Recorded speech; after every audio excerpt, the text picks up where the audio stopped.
Ladies and gentlemen, from the depths of flyover country in the heartland of America, the Kansas City on the other side of the mighty Mo, welcome to Hittin the Bricks with Kathleen, the genealogy show that features your questions and her answers. I am John, your humble hubby host, and on this episode we'll be talking to Charlotte from the Empire State, the Excelsior State, the Knickerbocker State, anyway, the great state of New York. So let's start hitting the bricks. So Charlotte, I'm Kathleen. You've met John already. And Charlotte, I'm going to let you tell us a little bit more about yourself before we get started. Sure. I have been an English as a new language teacher for almost my entire teaching career, which means my adult students come from all different countries. I can have students from 10 different countries in one class learning English. And all these many years, we've always talked about our culture, ethnicities, religion, different races. And I've always had to come from my adoptive perspective because that's all I had ever known until DNA. So I wanted to find out for sure what my ethnicities were. And I wasn't so surprised because my adoption papers gave me an idea of what my background might look like, but the DNA confirmed it. And so I started to make like real life connections on such a personal level with my students. That's neat. Okay, well, it is kind of interesting that she brought in her adopted background. And I was interested in knowing, first of all, you said that you had your adoption papers. Mm-hmm. So you have a relationship, or do you know your biological parents? I do. Now I do. Because of DNA, I was able to connect with a first cousin, a maternal first cousin through Ancestry. And that opened up the doors to meeting many of my biological relatives on my maternal side. And then when I actually got to meet my biological mother and immediate family, I learned a few details about my paternal side. Okay, and so if you really want to know. Yes, we really want to know. We're a gossiping group here, We're not going to tell anybody. Here's the skinny. I'm my own detective. I am a researcher by trade. I look for details. And so when one person can't tell me the whole story, I look to everyone else to fill in the gaps. So when I didn't have enough information about my biological paternal side, because unfortunately at that point, it was the 2 DNA tests that I had taken, didn't reveal to me who my paternal side was. So I took small details, put them together, and I learned where my biological father had lived here on Long Island, and I knocked on doors. Now, of course, I don't recommend that to 99.99% of people in this society. I was going to say, how did that go? It went swimmingly well. Fantastic. Amazing, because out of the 5 houses that I knocked on their doors, one family happened to be home, and it was a family that had grown up on that street. And I am going to suggest we just not do that, but I'm really happy that it worked for you.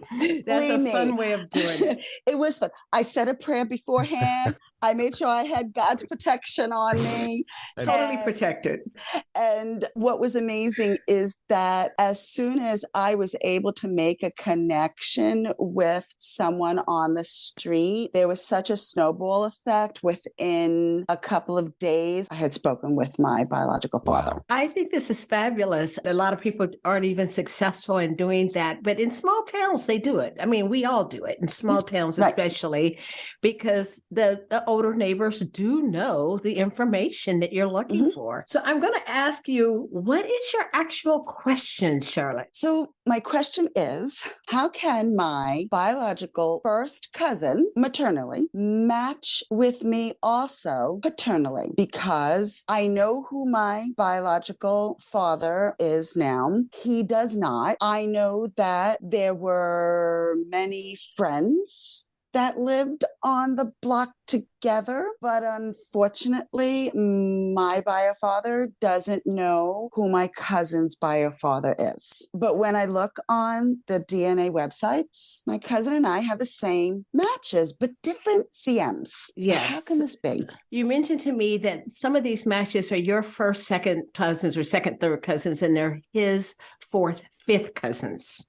And for the purpose, we're just going to use a first name and say Jimmy. Charlotte, one of the things you mentioned as an adoptee that for you to get your answers is that you took several DNA tests. How many tests did you actually take? I had taken 4. I took Ancestry for the ethnicity and to hopefully find some matches. Right. A year after, I had taken 23andMe for the health portion, but along with that came matches.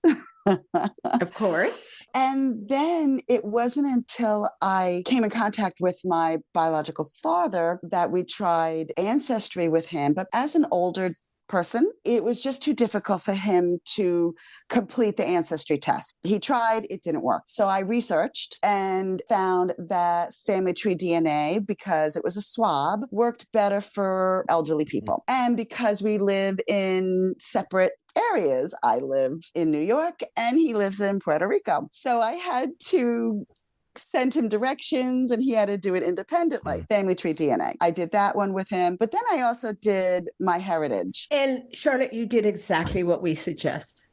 As adoptees, we want you to take not 1, not 2. We really want you to take as many as you can. Ancestry, as you said, has this large database of DNA cousin matches, whereas you get that what is needed that adoptees don't normally have is a health history from a couple of them in 23andMe is one. I am going to talk about my heritage a lot more as we get into this. You also mentioned your biological father. Yes. Is Puerto Rican. And they lived on the same block as your mom. Yes. Actually, you mentioned to me that your first cousin, Jimmy, that he too is adopted. Yes. Yes.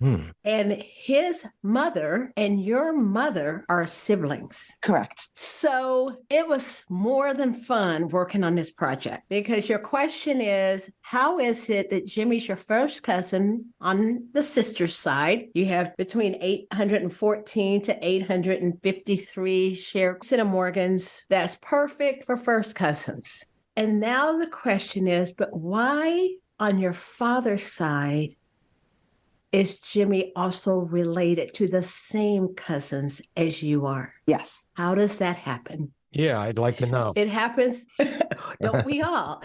So I am going to give you some answers, Charlotte, on that. I do want to ask a few other questions. Where do you think Jimmy is related? Okay, so I thought I was hot on the trail. I really thought I was able to form a pattern. And just when I thought I had the pattern, man, new matches popped up and then I got all confused. So at first I thought he matched on my paternal grandfather's side, but then I have a lot of matches that I thought he matched on my paternal grandmother's side. A couple generations back, I know that both sides of my Puerto Rican family married each other through distant cousins. That's at least what the paper trail and some of my matches reveal. Bottom line, I'm confused.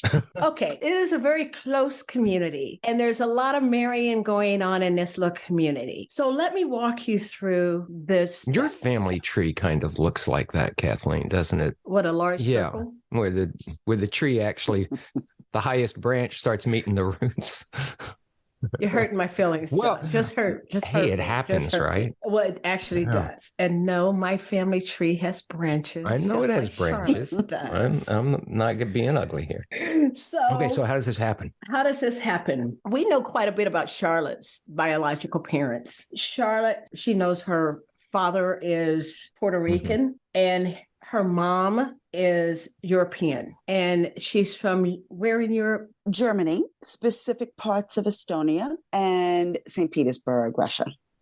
So strongly European. There's no Puerto Rican there. We know that Puerto Rican is a Caribbean island, and the inhabitants of Puerto Rico call themselves Puerto Ricans. Well, yeah. But for the ease of this, guess what? The people who aren't in Puerto Rico call Puerto Ricans Puerto Ricans. exactly. But Yeah, for the ease of this conversation, John, we are going to be discussing the Puerto Rican makeup. Their DNA is not called Puerto Rican. It has a makeup. Well, no, okay. So what I'm referring to is Iberian, Mesoamerican, Amazonian, and African. Those are the Puerto Rican or non-European DNA of Charlotte and Jimmy. Okay. So in having said that, I'm just going to put this in parentheses that I will be using for ease the word Puerto Rican or Puerto Rico DNA to differentiate Charlotte and Jimmy's European DNA. Having said that, Charlotte's DNA shows us that she has inherited 50% DNA from her Puerto Rican father and 50% European DNA from her mother. Okay. But when we look at Jimmy's, we get different measures. The first thing I did was ask Charlotte, what is Jimmy's haplogroup? The haplogroup was the key to my answer. Okay, brakes on. Haplogroup. A haplogroup tells us what region they came from. Are they European? Are they Jewish? Are they African? And this is given by the DNA companies. They all agree. So Jimmy is total European on his father's side. He took a Y-DNA test. And that Y-DNA said is Jimmy, his biological father, his biological grandfather, and father to father to father, all the way back down to DNA Adam is European. So we know that side's not Puerto Rican. So at this point, out of the 4 grandparents of Jimmy and Charlotte, we have the Flores, who we know is Puerto Rican. We know the 2 women are 100% European. I went to MyHeritage. And in MyHeritage, at the bottom of your chart, Charlotte, you can compare yourself to what you inherited and what Jimmy inherited. That was the key. So you have about 52% that you inherited from your dad. The other 48 or so came from your mom. On Jimmy, however, he only inherited about a quarter of the Puerto Rican. At 50%, you inherit your parents, mother, father. At 25% is grandparents. So I now know that Jimmy received that Puerto Rican from one of his 4 grandparents. Wow. We've already ruled out his mother because that is the same grandparents that you have, right? Yes. So that's 2 grandparents out for Jimmy. We've also already ruled out his father's side because his grandfather, we know that haplogroup. The only person left is who the grandfather married. So now we're looking at Jimmy's grandmother because the other 75% he has is European, but he is 25. He inherited 25%, what looks like from one person. And the reason I'm saying that is the way we've ruled out the other 3.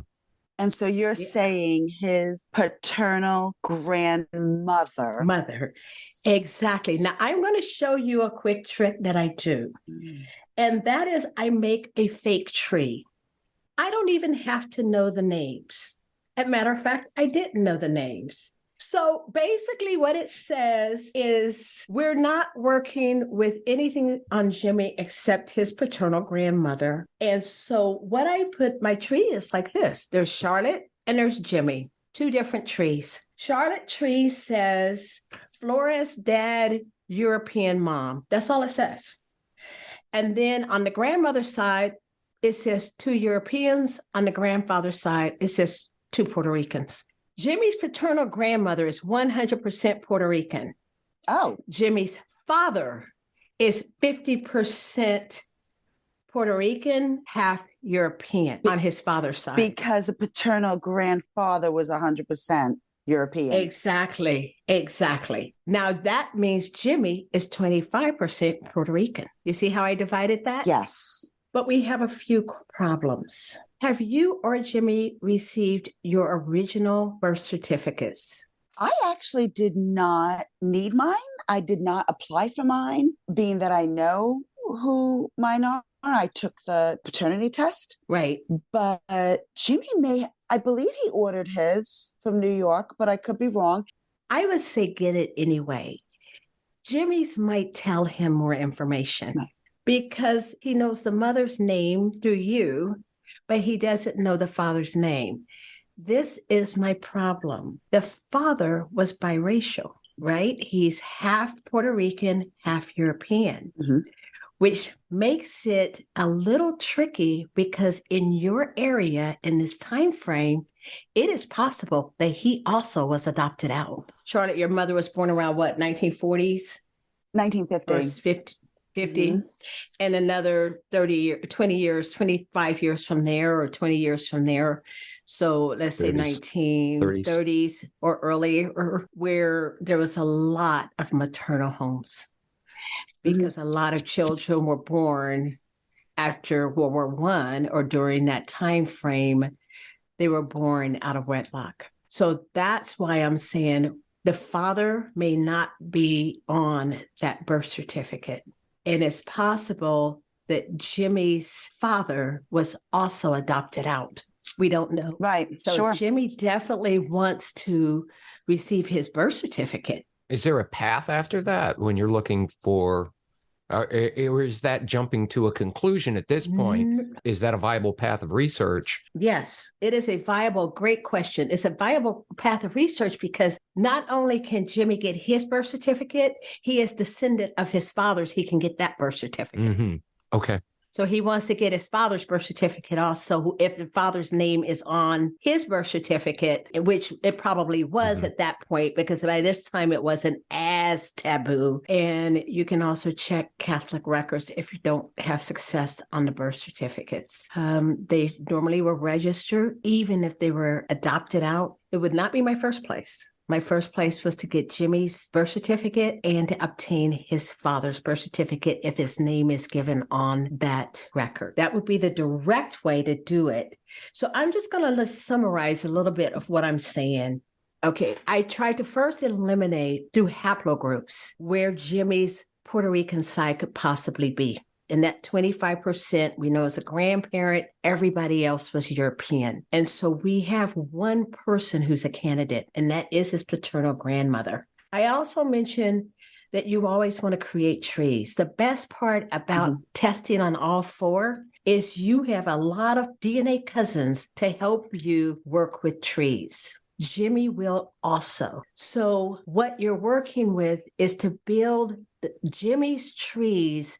So based on the DNA cousins, that's not easy, but definitely possible. Do not accept the trees that are already posted, verify them, but it's definitely possible once you realize where it is. Now, I mentioned also, I love my heritage. My heritage has a way of doing one tool that I absolutely love, and that's the cluster tool. The cluster tool will put the family units together or the matches. So from there, you're not doing this without direction. You're trying to figure out, well, which one of these people have the Puerto Rican side in them also. And my heritage tool has that. Is that why when I'm cooking a meal, you come down to the kitchen and say, this is nothing but a cluster? You're encouraging me. No, I am not encouraging you, Mr. Brandt.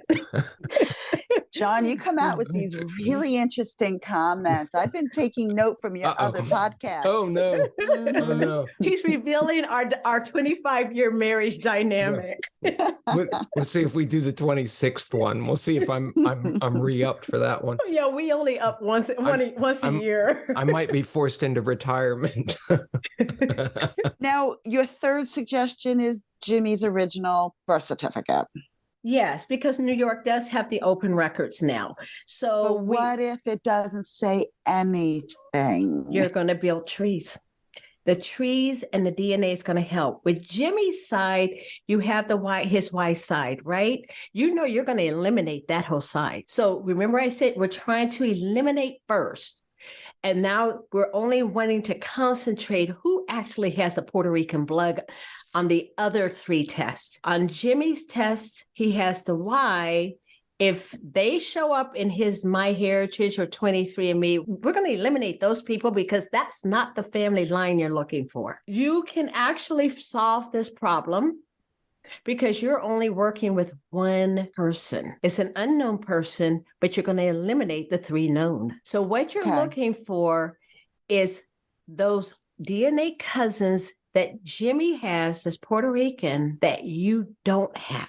You're part of the... All right, say that one more time. Look for... You're looking for the DNA cousins that Jimmy has that you don't necessarily even have. And the reason is because we know the ones that you both have already, but Jimmy should have some that doesn't match in that circle. And that is going to give you where to start building trees. The Flores side is not going to help you. It's just because you and Jimmy have the same Flores matches, but at different levels. I think I'm still confused.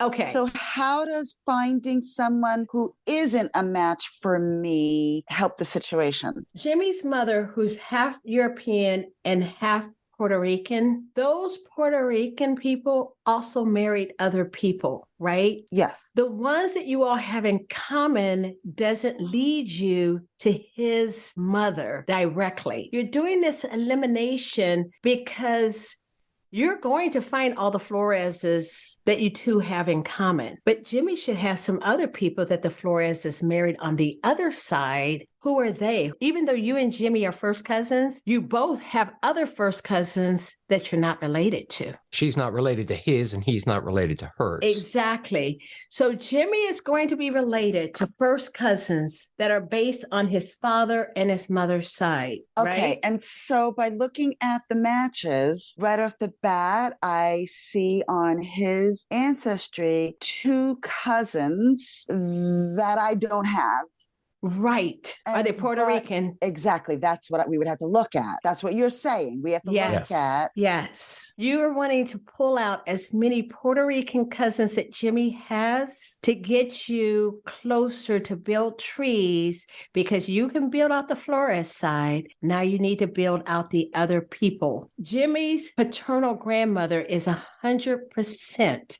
So she has Puerto Ricans on both sides of her family. That's what you're looking for, not the side that you have with Jimmy, but also the other side. And when you start looking at that combination, you're going to build those trees to get to who was his mom.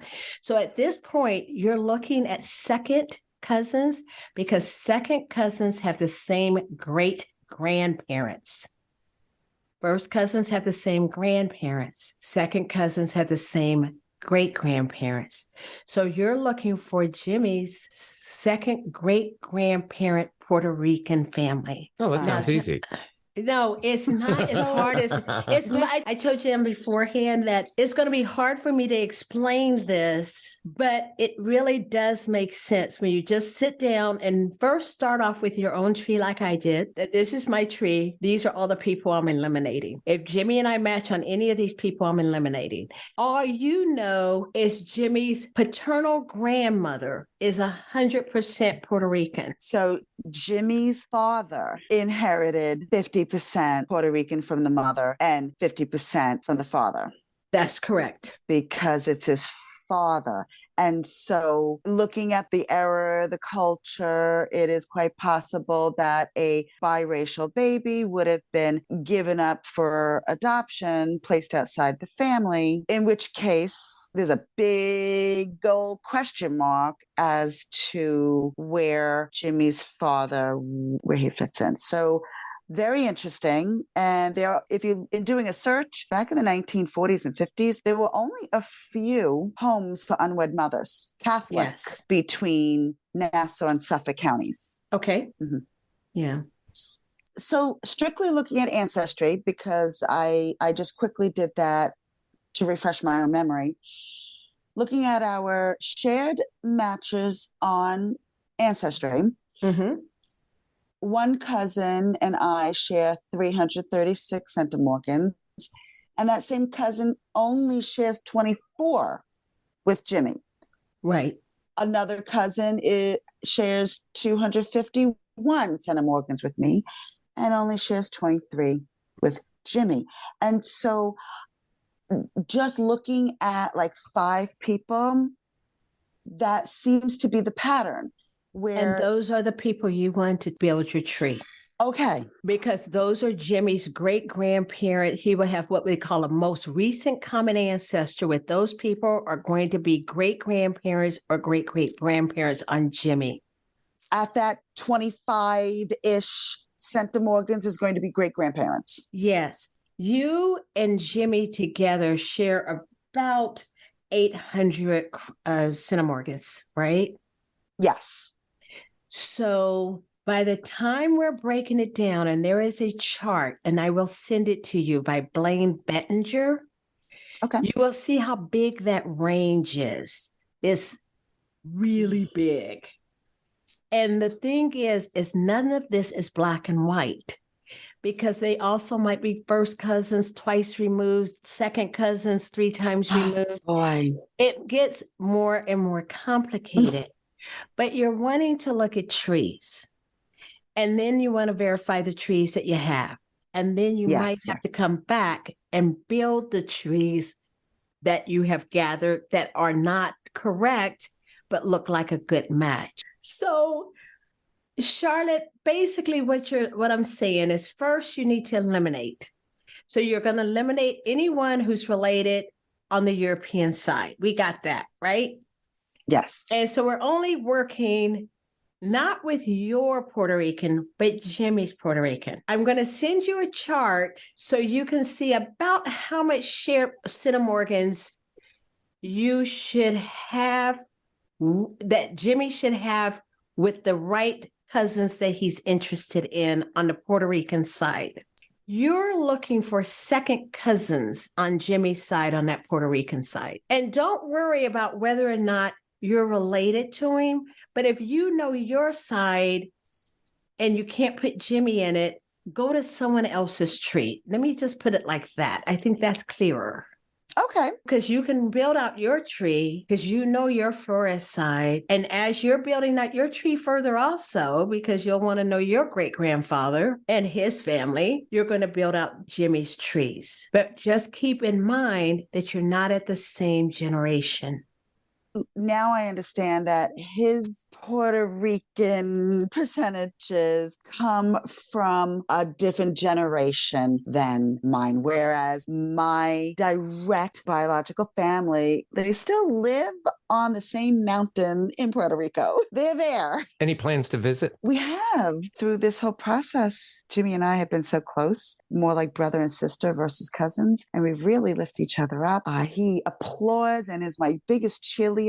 I have visited Puerto Rico 3 times. Oh, fantastic. With my family. Each time we visit, I meet other relatives. I finally met the one aunt who I look like. Oh, wow. Growing up adopted, I've always wondered who I looked like. Mm-hmm.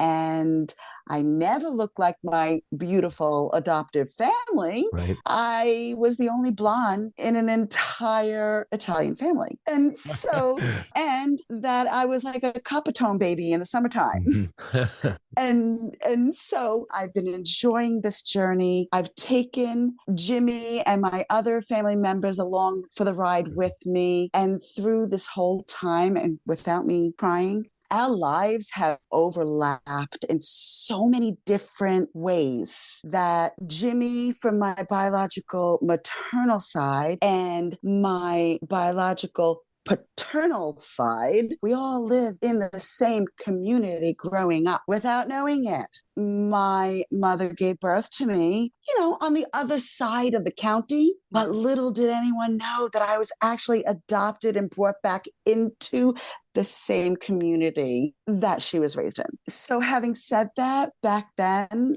Jimmy and I were raised only a few miles away from each other.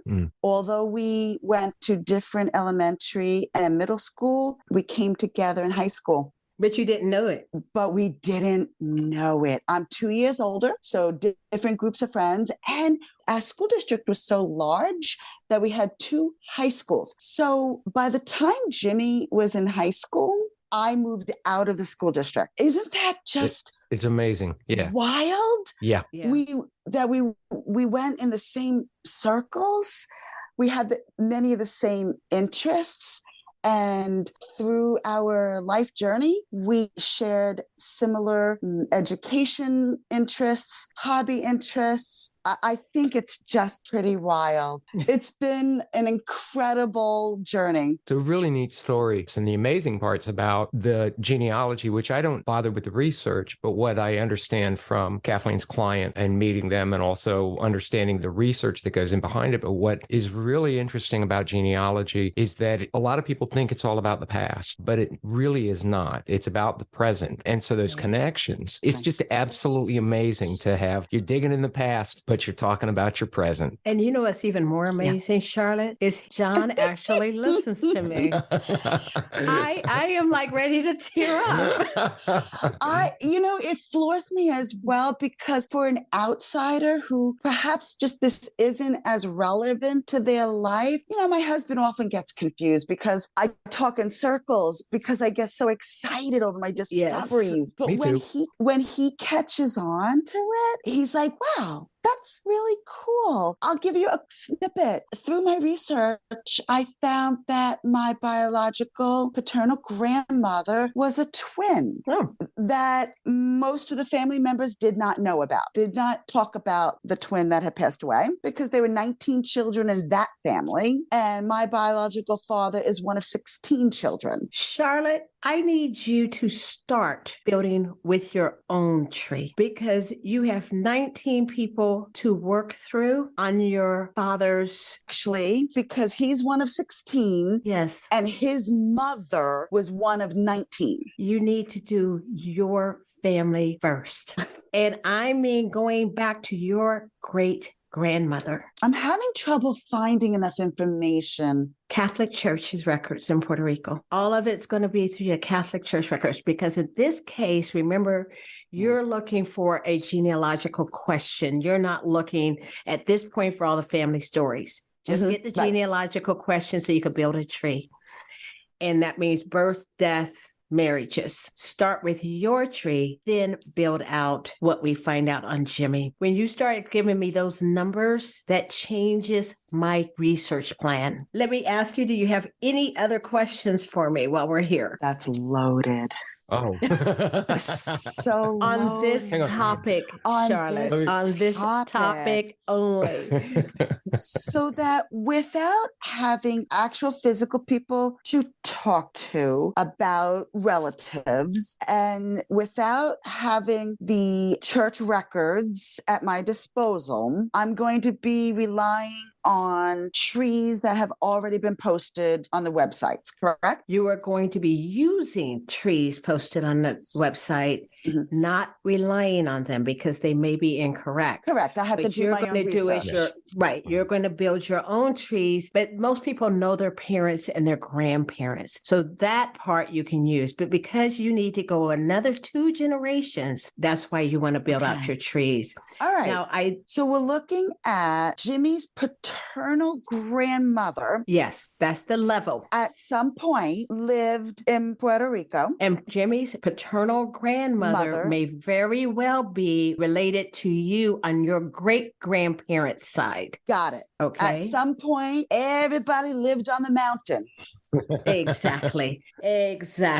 Charlotte, I want to thank you for joining us here on Hittin the Bricks with Kathleen. And this has been fun, because this is a fun ride. DNA is always something you take your time with, enjoy it, and bring people along with you as you're doing it. Thank you so much. Thank you, Kathleen. Thank you, John. Charlotte. Got a great story. We're looking forward to updates. Thank you. Okay. Thank you. Bye-bye. Thanks a lot. Bye-bye. Bye-bye. Well, congratulations. You've made it to the end of another episode. Thanks so much for staying. Thanks to Charlotte from New York for spending some time with us. Thanks to Chewy Chewbacca Brand, our part-time best boy and full-time squirrel murdering psychopath, for his unwavering lack of interest in anything we're doing. The theme song for Hittin the Bricks was written and performed by Tony Fistknuckle and the Aphids. Look for their pictures on the wall at your local post office. You can find us on Buzzsprout and Spotify. We'd love to hear what you think about our podcast, so stop by our Facebook page at Hittin the Bricks and let us know.